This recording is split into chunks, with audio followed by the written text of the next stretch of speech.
Welcome to master mind of GK. एक बार फिर से आप लोग का स्वागत है मास्टर माइंड ऑफ जीके में। फ्रेंड्स, जैसा कि आप लोग को पता है कि बिहार पुलिस फायरमैन का सिलेबस चेंज हुआ है फ्रेंड्स। तो आप देख सकते हैं यहाँ पर बिहार पुलिस फायरमैन का जो न्यू सिलेबस है वो फुल सिलेबस है फ्रेंड्स, फुल पाठ्यक्रम है।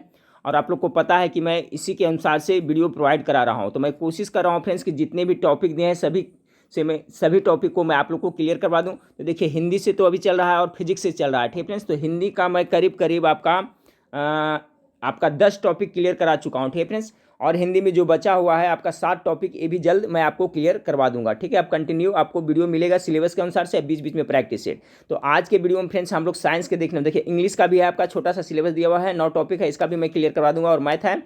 तो आज हम लोग देखेंगे फ्रेंड्स आपका साइंस का। तो साइंस में हम लोग अभी फिजिक्स करवा रहे हैं फ्रेंड्स। फिजिक्स से टोटल 6 वीडियो मैं आप लोग को प्रोवाइड करा चुका हूँ भौतिक विज्ञान से। तो भौतिक विज्ञान में देखिए गति, बल एवं ऊर्जा से ये टॉपिक आपको क्लियर करवा दिया हूँ फ्रेंड्स। उसके बाद में आपका तरंग का भी क्लियर करवा दिया हूँ। इससे जो महत्वपूर्ण प्रश्न बनते थे सभी को मैं आप लोग को यूट्यूब चैनल पर और वेबसाइट पर भी डाल दिया हूँ। उसके बाद उष्मा भी क्लियर हो गया है। उसके बाद प्रकाश भी लगभग क्लियर हो गया है फ्रेंड्स। और प्रकाश से आज कुछ प्रश्न जो बचे हुए थे और उसको इसमें डाले हैं। और आज का जो मुख्य टॉपिक है फ्रेंड्स विद्युत से, ठीक है। विद्युत और चुंबकत्व हम पढ़ रहे हैं, तो विद्युत से 50 प्रश्न बना है फ्रेंड्स, जिसको आज हम लोग देखेंगे। विद्युत क्योंकि बहुत बड़ा चैप्टर है तो इससे 50 प्रश्न और बनेंगे फ्रेंड्स। उसके बाद चुंबकत्व से हो गया। उसके बाद में देखिए आपका एक लास्ट टॉपिक बचा हुआ है आपका ब्रह्मांड, ठीक है। तो ब्रह्मांड इसका क्लियर करवा दूंगा फ्रेंड्स। तो आपका फिजिक्स का जो भी सिलेबस दिया हुआ वो आपका कवर हो जाएगा। उसके बाद रसायन विज्ञान, उसके बाद बायोलॉजी कराऊंगा, ठीक है फ्रेंड्स। तो वीडियो के लास्ट तक बने रहिएगा। रिक्वेस्ट है कि चैनल पर पहली बार विजिट कर रहे हैं तो चैनल को सब्सक्राइब कर बेल आइकन को जरूर दबा दिया। तो चलिए फ्रेंड्स, वीडियो को शुरू करते हैं। 50 इंपॉर्टेंट प्रश्न देख लेते हैं विद्युत से। हाँ फ्रेंड्स, तो चलिए हम लोग देख लेते हैं फिजिक्स से 50 ऑब्जेक्टिव क्वेश्चन जो बिल्कुल अकॉर्डिंग टू सिलेबस है, ठीक है फ्रेंड्स। और देखिए इस सभी क्वेश्चन को मैं अपना वेबसाइट का नाम आप लोग को पता है gkmastermind.com, इस पे डाल देता हूँ, ठीक है फ्रेंड्स। तो एग्जाम के टाइम में या तो अभी से आप उसको रिवीजन करते जा सकते हैं फ्रेंड्स। पीडीएफ के लिए आप लोग डिमांड करते थे तो वेबसाइट पे डाल देता हूँ फ्रेंड्स, वहाँ कोई पैसा भी नहीं लगता है। तो वहाँ पर जब जी चाहे जा करके आप रिवीजन वहाँ पर कर सकते हैं। वेबसाइट का नाम आप लोग को पता है फ्रेंड्स, gkmastermind.com। तो आप इस पे जा करके गूगल में सर्च करिएगा तो मेरा वेबसाइट आ जाएगा, वहाँ पर देखिएगा फ्रेंड्स सभी कुछ डाला हुआ है। तो चलिए वीडियो को शुरू करते हैं फ्रेंड्स। आज का पहला सवाल है, आप लोग गेस करते चलिएगा। आज का पहला सवाल आप लोग के सामने है कि निम्नलिखित में से किस एक प्रकार की तरंगों का प्रयोग रात्रि दृष्टि उपकरण में किया जाता है। देखिए कुछ सवाल इसमें लिए हैं फ्रेंड्स, बचा हुआ था तरंग से और आपका नेत्र और लेंस से, तो उससे ले लिए हैं। बाकी इसके बाद में है जो आपका विद्युत से देखने को मिलेगा। तो चलिए पहला का राइट आंसर क्या होगा कि किस एक प्रकार के तरंगों का प्रयोग रात्रि दृष्टि उपकरण में किया जाता है। तो 2 का करेक्ट आंसर होगा ऑप्शन नंबर सी, अवरक्त तरंग का प्रयोग किया जाता है। सवाल नंबर 2 को देखिए, सीटी स्कैन करने में प्रयोग में लाई जाती है। सीटी स्कैन के नाम आप लोग सुने होंगे फ्रेंड्स, तो इसमें क्या प्रयोग में लाई जाती है। 2 का करेक्ट आंसर हो जाएगा आपका, गेस करें, अवरक्त प्राश्रव्य तरंगे या अदृश्य प्रकाश या एक्स रे किरणें।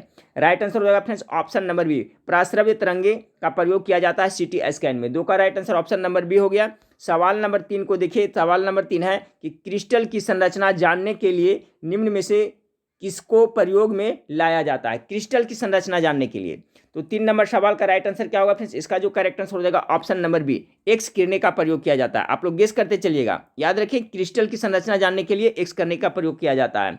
सवाल नंबर 4 को देखिए फ्रेंड्स, 4 नंबर सवाल आपका है कि कॉस्मिक किरणें होती है, कैसी होती है। 4 नंबर का, आवेशित कण होते हैं या अनावेशित कण होते हैं, या आवेशित तथा अनावेशित दोनों होते हैं, या उपयुक्त में से कोई नहीं। तो याद रखिएगा जो भी कॉस्मिक किरणें होते हैं वो आवेशित कण होते हैं। ऑप्शन नंबर 4 का एक करेक्ट आंसर हो जाएगा। सवाल नंबर 5 को देखिए, वीडियो बनाने में काफ़ी मेहनत लगती है फ्रेंड्स, ठीक है। तो आप लोग कम से कम वीडियो को लाइक जरूर करते चलिए और दोस्तों में शेयर करना बिल्कुल ना भूलिएगा, ठीक है। व्हाट्सएप ग्रुप हो गया, फेसबुक या फ्रेंड्स, उस पर शेयर जरूर करिएगा। चलिए सवाल नंबर 5 को देखें कि एक मनुष्य को 25 सेंटीमीटर दूरी तक नहीं दिखाई पड़ने पर कौन सा दृष्टि दोष होगा, ठीक है। यहाँ पर दोष होगा, ठीक है, कौन सा दृष्टि दोष होगा। तो चलिए देखिए फ्रेंड्स, इसका भी कॉन्सेप्ट मैं क्लियर करवा चुका हूँ। तो गेस करिए कि एक व्यक्ति है जिसको 25 सेंटीमीटर दूरी तक नहीं दिखाई देता, यानी कि नज़दीक की वस्तु उसको नहीं दिखाई देता है, तो उसको कौन सा दोष होगा। तो मैं ये बताया था फ्रेंड्स कि जब नज़दीक की वस्तु नहीं दिखाई देता है तो उसको निकट दृष्टि दोष नहीं होगा, उसको दूर दृष्टि दोष होगा, अपोजिट होता है, ठीक है। तो इसका राइट आंसर क्या होगा, एक मनुष्य को 25 सेंटीमीटर दूरी तक नहीं दिखाई देता, इसका मतलब उसको दूर दृष्टि दोष हुआ है, ठीक है। तो दूर दृष्टि दोष को हम लोग क्या कहते हैं अंग्रेजी में, हाइपरमेट्रोपिया कहते हैं, यानी ऑप्शन नंबर 20 का करेक्ट आंसर हो जाएगा। और ये दूरदृष्टि दोष को दूर करने के लिए अवतल लेंस का प्रयोग किया जाता है। तो हाइपरमेट्रोपिया मतलब दूरदृष्टि दोष और मायोपिया मतलब होता है निकट दृष्टि दोष। तो याद रखिएगा, जस्ट अपोजिट होता है। आपको निकट दृष्टि दोष है तो निकट की वस्तु स्पष्ट दिखाई देगी लेकिन दूर की नहीं दिखाई देगी। तो इसका correct answer option number B हो जाएगा। चलिए सवाल नंबर 6 के देखिए। सवाल नंबर 6 आपका है कि दूरदृष्टि दोष वाली आंखों में क्या होती है। दूरदृष्टि जो दोष होती है उसकी वाली आंखों में क्या होती है। देखिए इसका कॉन्सेप्ट आप लोग क्लियर रखिएगा, किसी भी तरह से इसे प्रश्न एक पक्का प्रश्न पूछा जाएगा। या तो पूछे फ्रेंड्स दूरदृष्टि दूर करने के लिए कौन सा लेंस का प्रयोग किया जाता है, या तो दूरदृष्टि दोष में क्या होता है, या निकट दृष्टि दोष में क्या होता है, इस तरह से घुमा करके। तो देखिए दूरदृष्टि दोष वाले आंखों में क्या होता है, जो आपका रेटिना के पीछे प्रकाश की किरणें अपसारित होती है। ये इसका करेक्ट आंसर होगा। इंपॉर्टेंट क्वेश्चन याद रखिएगा। रेटिना के सामने नहीं होता है, प्रकाश किरणें गर्त में अभिसरित होती है, नहीं कर्निया खराब नहीं। जो दूरदृष्टि दोष होता है तो उसमें रेटिना के पीछे जो प्रकाश किरणें हैं अभिसरित होती है। कहाँ? तो रेटिना के पीछे, याद रखिएगा। और दूरदृष्टि दोष को दूर करने के लिए उत्तल लेंस का प्रयोग किया जाता है। सवाल नंबर 7 को देखें, मायोपिया में होता है। ठीक है फ्रेंड्स, तो अभी मैंने बताया था मायोपिया को हम लोग क्या कहते हैं, निकट दृष्टि दोष कहते हैं, हाइपरमेट्रोपिया को दूरदृष्टि दोष कहते हैं। तो मायोपिया में क्या होता है, तो निकट दृष्टि दोष में क्या होगा, 7 का गेस करिए।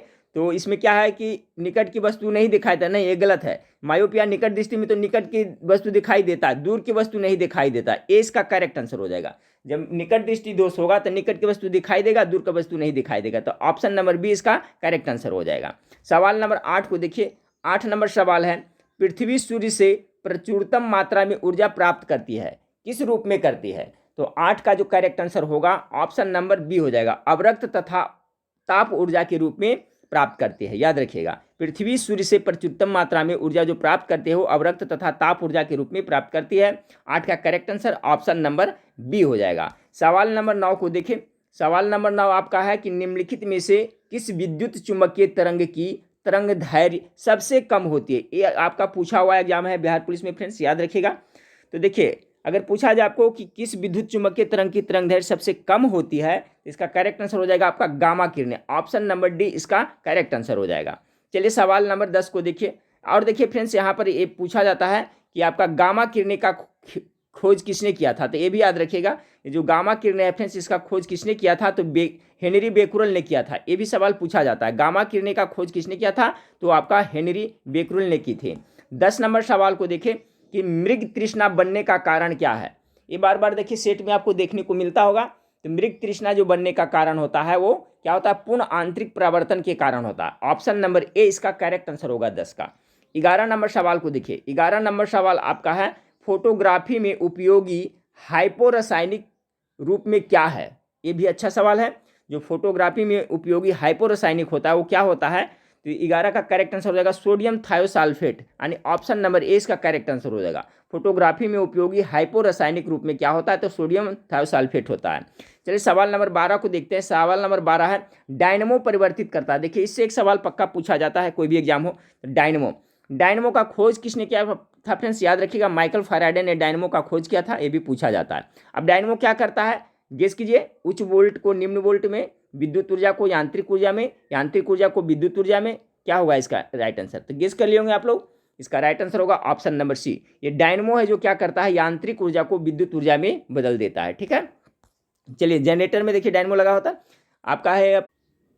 हाँ फ्रेंड्स, तो सवाल नंबर 13 देखिए, यहाँ टाइपिंग में मिस्टेक हुआ है फ्रेंड्स, स्विच नहीं होगा, यहाँ पर क्या हो जाएगा, फ्यूज हो जाएगा। ठीक है, फ्यूज का सिद्धांत आधारित है, तो किस पे गेस करिए। फ्यूज का जो सिद्धांत आधारित है विद्युत का उष्मीय प्रभाव पे हो जाएगा। ऑप्शन नंबर सी इसका करेक्ट आंसर हो जाएगा। ठीक है, फ्यूज का सिद्धांत किस पे आधारित है, तो विद्युत का उष्मीय प्रभाव पे आधारित है। चलिए सवाल नंबर 14 को देखिए कि 3 पिन बिजली के प्लग में सबसे लंबी पिन को जोड़ना चाहिए, किस में जोड़ना चाहिए। देखे होंगे अपने 3 पिन का जो प्लग होता है, बिजली का प्लग होता है, तो जो सबसे लंबी पिन है किस में जोड़ना चाहिए, गेस कर लिए होंगे। इसका correct answer option number A होगा, आधार से जोड़ना चाहिए। ठीक है, अब चलिए अगला सवाल 15 नंबर सवाल है कि घरेलू विद्युत सप्लाई के दौरान काले रंग का आवरण युक्त तार होता है। देखे होंगे जब वायरिंग होता है फ्रेंड्स तो लाल रंग का होता है, पीला रंग का होता है, काले रंग का होता है। तो जो काले रंग का तार होता है कैसा होता है, तो वो आपका उदासीन तार होता है। ठीक है, ऑप्शन नंबर सी 15 का करेक्ट आंसर हो जाएगा। सवाल नंबर 16 को देखिए, कह रहा है फ्रेंड्स कि 1 वाट की बिजली का बल्ब 10 घंटे जलता है तो प्रति यूनिट 5 रुपये की दर से, ठीक है, कितना 5 रुपये, यहाँ पर देखिए छूट गया है, 5 रुपये की दर से विद्युत खर्च कितना होगा, ठीक है। क्वेश्चन आपका ये है कि 1 वाट का बिजली का बल्ब 100 वाट का बिजली का बल्ब 10 घंटे जलता है तो प्रति यूनिट 5 रुपये की दर से विद्युत खर्च क्या होगा। तो देखिए फ्रेंड्स, इसको याद करिएगा, इस टाइप का क्वेश्चन पूछा जाता है। आपका यहाँ P बराबर दिया हुआ है, ठीक है, पावर दिया हुआ है आपका फ्रेंड्स 100 वाट दिया हुआ है, उसके बाद में T भी दिया हुआ है, आपका T कितना दिया हुआ है 10 घंटा दिया हुआ है, ठीक है। तो एक फार्मूला होता है फ्रेंड्स, आप लोग को पता होगा, P इक्वल टू क्या होता है W/T होता है, ठीक है, W/T होता है। तो इसे हम लोग W निकाल लेंगे, ठीक है। तो W बराबर क्या हो जाएगा PT हो जाएगा, W बराबर क्या हो जाएगा, W बराबर आपका क्या हो जाएगा P इंटू T हो जाएगा, ठीक है। और P कितना है 100 है और T कितना 10 है, ठीक है फ्रेंड्स। इस तरह से करें, आपका W बराबर क्या है आपका P गुना T, P कितना है 100 है और समय कितना है आपका 10 दिया हुआ है, तो कितना हो जाएगा 100 इंटू 10 करिएगा तो कितना हो जाएगा आपका 1000 आ जाएगा, कितना 1000 आ जाएगा। अब देखिए 1000 एंड W बराबर कितना आ गया आपका 1000 आ गया, तो ये वाट में आ गया फ्रेंड्स। तो इसको हमको यूनिट में बदलना है, तो कितना 1000 से हम भाग दे देंगे, जब 1000 से भाग देंगे तो कट जाएगा, तो कितना आ जाएगा कितना आ जाएगा आपका 1 यूनिट आ जाएगा, ठीक है, यानी कि 1 किलोवाट घंटा। तो 1 किलोवाट घंटा बराबर क्या होता है 1 यूनिट होता है, यही होता है ना। तो आपका आ गया, तब 1 यूनिट खपत हो रहा है, जब यूनिट पूछ रहा है ना प्रति यूनिट, तो प्रति यूनिट पूछ रहा है, तो जब 1 यूनिट आ गया तो प्रति यहाँ कितना 5 रुपये यूनिट था ना, तो कितना हो जाएगा 1 यूनिट में 5 रुपया। इसका right answer option number A होगा। मेरे ख्याल से आप लोग समझ गए होंगे फिर किस तरह से बनेगा। यहाँ पर देखिए टाइपिंग में थोड़ा सा मिस्टेक हुआ था, यहाँ पर क्या है दर से 5 रुपया होगा, ठीक है, 5 रुपया की दर से विद्युत खर्च होगा। तो सिंपल है फ्रेंड्स, आपका देखिए यहाँ पर दिया हुआ है, आपका P दिया हुआ है और T दिया हुआ है, तो फॉर्मूला सीधे हम लोग W बराबर लगा देंगे फ्रेंड्स। तो P इंटू क्या हो जाएगा T हो जाएगा, तो यहाँ पर हो जाएगा आपका P कितना है 100 है, इंटू कितना हो गया था आपका 10 हो गया था, ये टोटल कितना और इतना आया फ्रेंड्स। और इसको अगर हम 1000 से वाट दे देते हैं फ्रेंड्स, तो क्या आ जाएगा आपका, ये निकल जाएगा कौची आपका किलोवाट घंटा में निकल जाएगा। तो देखिए कट गया, तो कितना आया 1 किलोवाट घंटा आया, और 1 किलोवाट घंटा बराबर कितना होता है 1 यूनिट होता है, सभी को पता है। तो आपका कितना यूनिट आया 1 यूनिट आया, अब 5 रुपये की दर से कर रहा है, तो कितना हो जाएगा 5 रुपया हो जाएगा। तो इस तरह से सोल्व करिएगा। चलिए अगला सवाल को देखते हैं।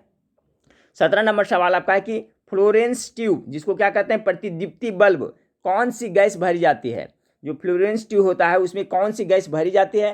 तो 17 नंबर सवाल का जो करेक्ट आंसर होगा फ्रेंड्स, गेस करिए क्या होगा, तो इसका राइट आंसर हो जाएगा आपका नियॉन गैस भरी जाती है, ठीक है।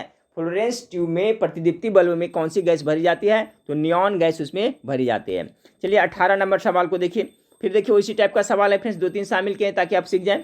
100 वाट की बिजली का बल्ब यदि 10 घंटे जले तो बिजली का खर्च होगा कितना इकाई में। तो सिंपल है फ्रेंड्स, 100 वाट का बिजली जल रहा है, 10 घंटा जल रहा है, तो क्या कर हम लोग निकालेंगे W बराबर निकालेंगे, तो क्या होगा P इंटू T, यानी कि 100 इंटू कितना हो जाएगा 10 हो जाएगा।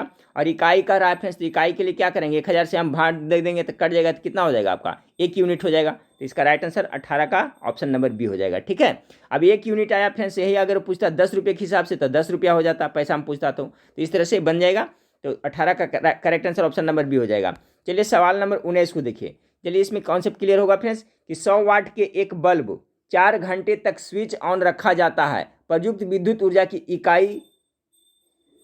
इकाइयाँ होगी, ठीक है। इसमें भी इकाई पूछा जा रहा है फ्रेंड्स। चलिए इसको बनाएं।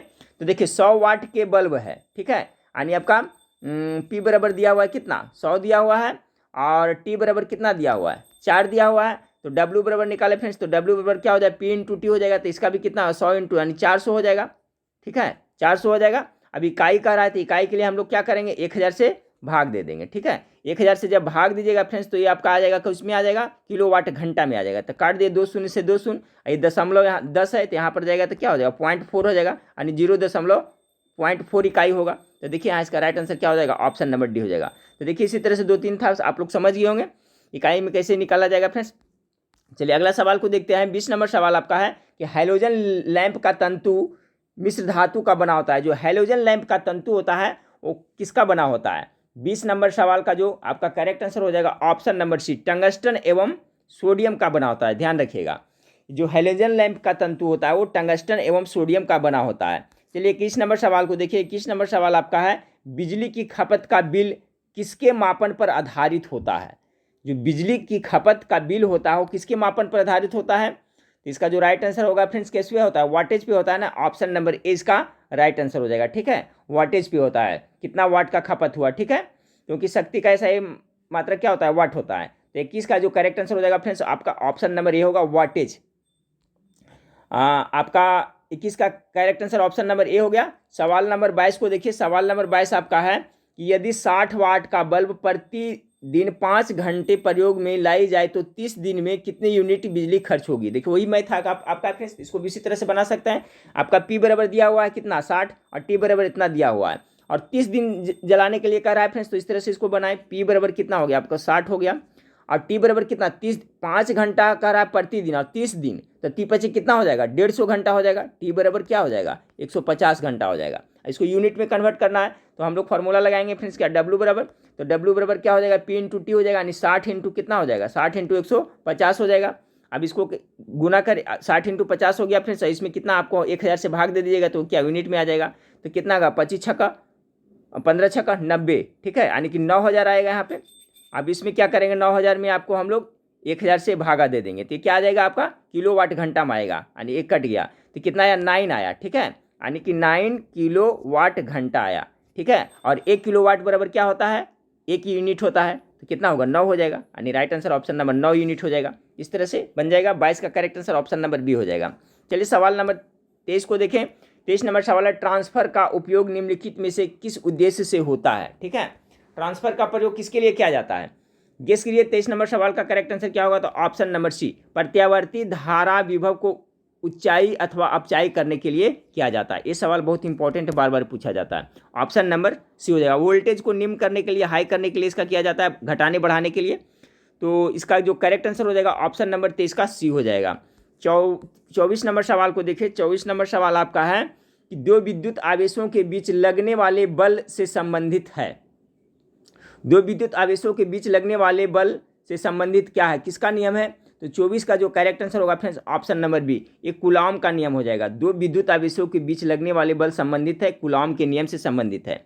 चलिए सवाल नंबर 25 को देखिए। 25 नंबर सवाल है यदि दो विद्युत आवेशों की मध्य दूरी को आधा कर दिया जाए तो उनके मध्य विद्युत बल्ब का मान हो जाएगा, कितना हो जाएगा।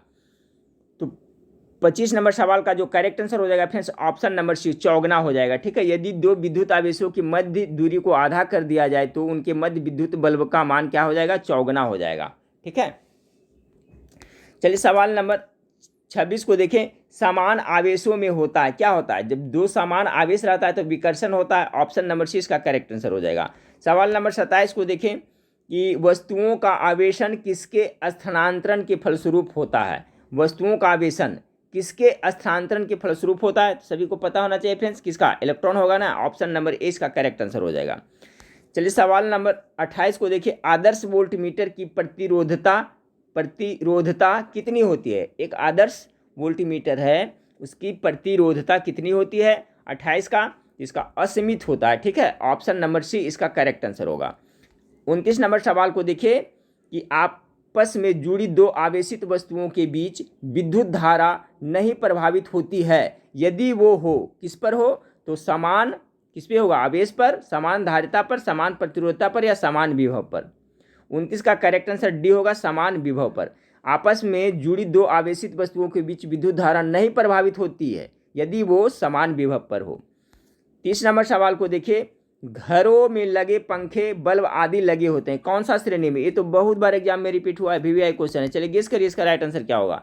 30 का कौन सा क्रम में होते हैं घरों में लगे पंखे बल्ब आदि, तो ये समानांतर क्रम में होते हैं। ऑप्शन नंबर सी इसका करेक्ट आंसर हो जाएगा।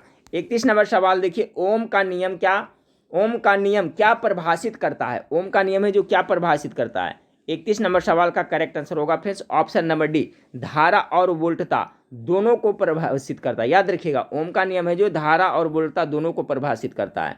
चलिए सवाल नंबर 32 को देखिए कि प्रत्यावर्ती धारा को दिष्ट धारा में किसके द्वारा बदला जाता है। ठीक है, तो 32 नंबर सवाल का क्या होगा फ्रेंड्स आपका, रेक्टिफायर के द्वारा बदला जाता है। ठीक है, ऑप्शन नंबर बी इसका है जो राइट आंसर हो जाएगा। प्रत्यावर्ती धारा को दिष्ट धारा में किसके द्वारा बदला जाता है, तो आपका रेक्टिफायर के द्वारा बदला जाता है। सवाल नंबर 33 को देखें। किसी चालक के सिरे के बीच विभवांतर उसमें बहने वाली धारा के समानुपाती होता है, यह नियम किसका है। ठीक है, यह नियम है जो किस नियम में कहा गया है कि किसी चालक के सिरों के बीच विभवांतर उसमें बहने वाली धारा के समानुपाती होता है। 33 का करेक्ट आंसर होगा फ्रेंड्स ओम का नियम में। चलिए अगला सवाल को देखते हैं। 34 नंबर सवाल है, विशिष्ट प्रतिरोध का एसआई मात्रक क्या होता है। जो विशेष प्रतिरोध होता है उसका एसआई मात्रक क्या होता है, तो 34 का राइट आंसर हो जाएगा फ्रेंड्स ओम मीटर होता है। ठीक है, याद रखिएगा ओम मीटर। 34 का correct answer option number B होगा, विशिष्ट प्रतिरोध का एसआई मात्रक ओम मीटर होता है। चलिए सवाल नंबर 35 को देखें। एक सामान्य शुष्क सेल में विद्युत अपघट्य होता है। एक समान शुष्क सेल में विद्युत अपघट्य के रूप में कौन होता है। बहुत अच्छा सवाल है फ्रेंड्स और बहुत इंपॉर्टेंट है। इसका जो हो जाएगा फ्रेंड्स आपका अमोनियम क्लोराइड होता है। एक सामान्य शुष्क सेल में विद्युत अपघट्य के रूप में अमोनियम क्लोराइड होता है। 36 नंबर सवाल को देखें। एक कार बैटरी में प्रयुक्त विद्युत अपघट्य क्या होता है। चलिए वो तो अभी हम लोग देख रहे थे शुष्क सेल में फ्रेंड्स। अब कार बैटरी में कौन सा होता है गेस करें। 36 का करेक्ट आंसर हो जाएगा आपका सल्फ्यूरिक अम्ल H2SO4। ठीक है, ऑप्शन नंबर बी इसका करेक्ट आंसर हो जाएगा। सल्फ्यूरिक अम्ल होता है कार बैटरी में। चलिए अगला सवाल को देखते हैं। शुष्क सेल है तो शुष्क सेल को क्या कहते हैं, प्राथमिक सेल कहते हैं, द्वितीयक सेल कहते हैं, तृतीयक सेल कहते हैं, चतुर्थक सेल कहते हैं। तो 37 का करेक्ट आंसर है फ्रेंड्स ऑप्शन नंबर ए, शुष्क सेल को हम लोग प्राथमिक सेल कहते हैं। चलिए सवाल नंबर 38 को देखिए। 38 नंबर सवाल आपका है, धातुएं विद्युत की सुचालक होती है क्योंकि। देखिए जो भी धातु होते हैं या क्या होता है वो विद्युत का सुचालक होता है। क्यों होता है सुचालक, क्योंकि उनमें मुक्त इलेक्ट्रॉन होते हैं, यही कारण होता है। ठीक है, तो ऑप्शन नंबर ए इसका राइट आंसर हो जाएगा, 38 का ए होगा। चलिए 39 नंबर सवाल, अतिचालक का लक्षण क्या है। ठीक है, तो जो अतिचालक है उसका मुख्य लक्षण है फ्रेंड्स उच्च पारगम्यता होता है। ऑप्शन नंबर ए इसका करेक्ट आंसर हो जाएगा। सवाल नंबर 40 को देखिए। 40 नंबर सवाल आपका है कि निम्नलिखित में से कौन सर्वोत्तम विद्युत चालक है। विद्युत का सबसे अच्छा सुचालक कौन सा है फ्रेंड्स, किसमें सबसे ज़्यादा अच्छा विद्युत गमन करती है चलती है। तो 40 का क्या हो जाएगा फ्रेंड्स चांदी हो जाएगा। ठीक है, ऑप्शन नंबर डी, विद्युत का सबसे अच्छा सुचालक क्या होता है, चांदी, सिल्वर होता है, सभी को पता है। चलिए अगला सवाल है 41 को, किसी आवेशित चालक का संपूर्ण आवेश उसके क्या होता है। तो 41 का जो करेक्ट आंसर होगा बाहरी पृष्ठ पर रहती है। किसी आवेशित चालक का संपूर्ण आवेश है जो उसको कहाँ रहता है, आंतरिक पृष्ठ पे नहीं रहता है, बाहरी पृष्ठ पे रहता है। देखिए इस टाइप का सवाल पूछा जा सकता है, कुछ आंतरिक पृष्ठ कुछ बाहरी, ये भी गलत हो जाएगा। याद रखिए किसी भी आवेशित चालक का संपूर्ण आवेश उसके बाहरी पृष्ठ पर होता है। 41 का बी हो जाएगा करेक्ट आंसर। 42 नंबर सवाल को देखिए। 42 नंबर सवाल आपका है, एक तार की लंबाई एल मीटर है, तार को खींचकर उसकी लंबाई